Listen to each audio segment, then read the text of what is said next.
saya selaku orang tuanya tentu bersyukur. Ya bersyukur kepada Tuhan atas apa yang dicapai oleh anak saya. Dan sekalian juga saya berterima kasih kepada masyarakat atau netizen yang selama ini telah mensupport dia sehingga dia bersemangat dan mau melakukan sesuatu hal yang menurut saya membangkitkan keinginannya untuk berkreasi di media sosial. Kalau saya sih sifatnya orang tua, ya, tentu anak kalau dia memberi sesuatu ada dia bercerita. Dia sampaikan beberapa hari atau beberapa waktu ya bahwa dia akan beli mobil. Ya saya menjawab waktu itu, ya daripada beli mobil simpan aja mobilnya. Ya namanya orang tua kan selalu seperti itu ya. Nanti dibeli sesuatu yang bisa harganya tiap tahun naik, dan kalau kita perlu jual ya pokoknya cepatlah bisa dijual. Kalau soal mau membeli mobil sport enggak dia bilangin, cuman dia mau beli mobil itu aja. Dan saya bilang ngapain juga beli mobil, toh mobil udah ada, siapa yang memakai, ya buat gaya-gayaan aja katanya. Ya kalau papa mendingan duit disimpan, kalau enggak belilah sesuatu hal yang ya, seperti yang saya bilang tadi untuk supaya duit lebih cepat naik. Itu aja sih ya kalau harganya ya namanya mobil kan macam-macam harganya tergantung merek mobilnya. Ya udah pastilah selaku orang tua tentu saya merasa senang sekali, merasa gembira dan merasa bangga sekali atas apa yang dia capai. Ya mudah-mudahan ke depan atas apa yang dia capai itu dia semakin bertambah semangatnya, semakin rajin dan semakin semakin rendahlah hatinya supaya tetap disukai oleh masyarakat. Ya itulah gimana ya namanya kuasa Tuhan. Saya kan sejak dulu keyakinan saya dan percayaan saya di agama kan selalu menyampaikan kepada anak-anak. Sebenarnya sudah sering saya sampaikan dalam didikan saya waktu dia sekolah.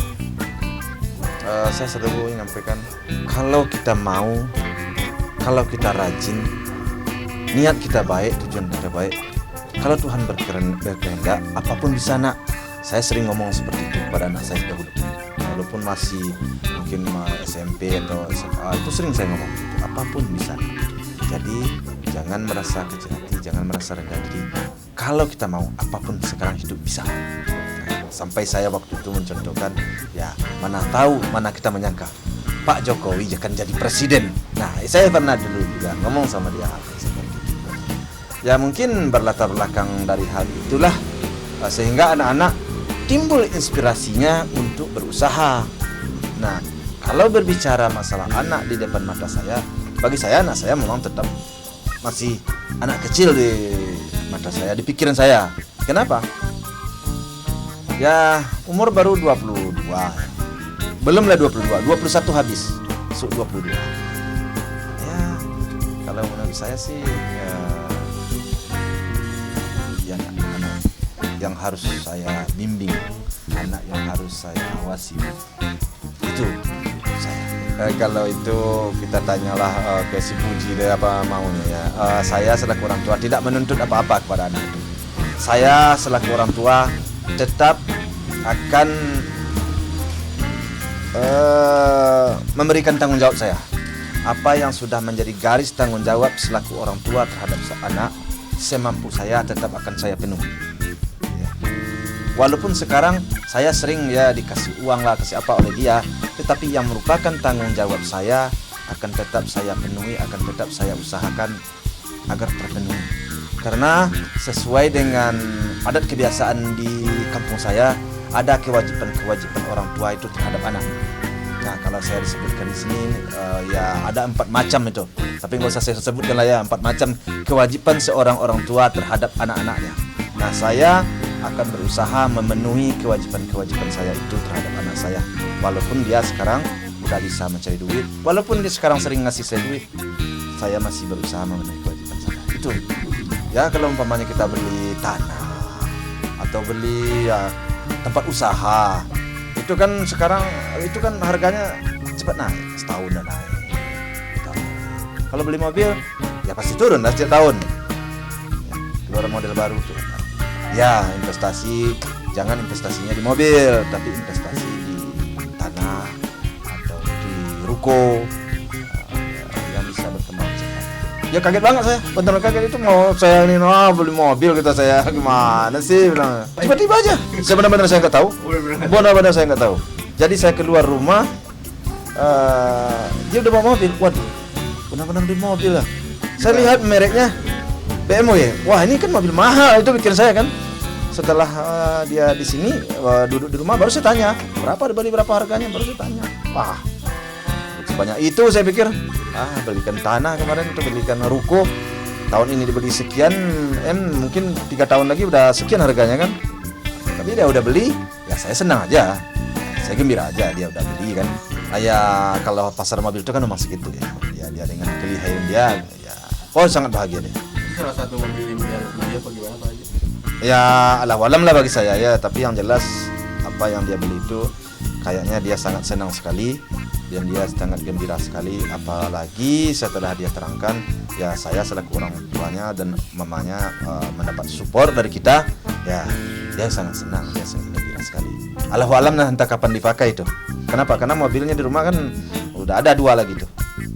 Artinya anak kemarin sore bagi saya udah bisa beli mobil seharga segitu, dan anak ini ya tidak saya modali. Artinya kalau kayak orang berusaha zaman sekarang kan, umpamanya kan, kalau dia buka usaha, saya mau buka usaha, pastilah saya, kalau saya punya duit nih saya pinjamin dulu modal. Ini dia nggak ada, saya pinjamin modal apa segala macam, hanya saya modalin sekolah aja. Tiba dia di sini bisa berkarya di situ, terus sekarang dia udah bisa beli rumah, bisa beli mobil. Ya ini kan tentu luar biasa bagi saya ya, apa yang dia capai itu ya dengan umur dia segitu kan, anak kemarin sore. Kalau bertanya-tanya dulu nih papa nih pasti diarahkannya ke yang lain kan gitu ya. Udahlah, beli aja lah pasti gitu ya. Toh ya dia sudah paham itu. Makanya dia beli aja. Kalau udah dibeli ya papa sama mama ya bagus, otomatis kan gitu aja lagi kan. Saya support aja. Enggak apa-apa. Dia kan masih muda. Toh masih bisa berkarya, masih bisa berkarir. Mudah-mudahan ke depan dia bisa menghasilkan cuan lagi yang lebih banyak, itu aja harapan saya. Dan semoga masyarakat, netizen juga mendukung dia, dan semoga masyarakat juga tidaklah menganggap ini suatu kebanggaan bagi anak saya, bukan. Tapi karena mungkin kalau kita lihat dia akan memang berusaha siang malam tanpa mengenal lelah. Jadi mudah-mudahan ini adalah sebagai motivasi bagi kawan-kawannya yang lain atau bagi netizen bahwa anak semuda itu asal mau berusaha dengan niat baik, tujuan baik, menyenangkan keluarga dan juga menyenangkan diri dia, kita bisa menghasilkan. Mudah-mudahan ambil hikmahnya dan motivasinya yang baik itu. Mudah-mudahan masyarakat bisa mengambil seperti itu.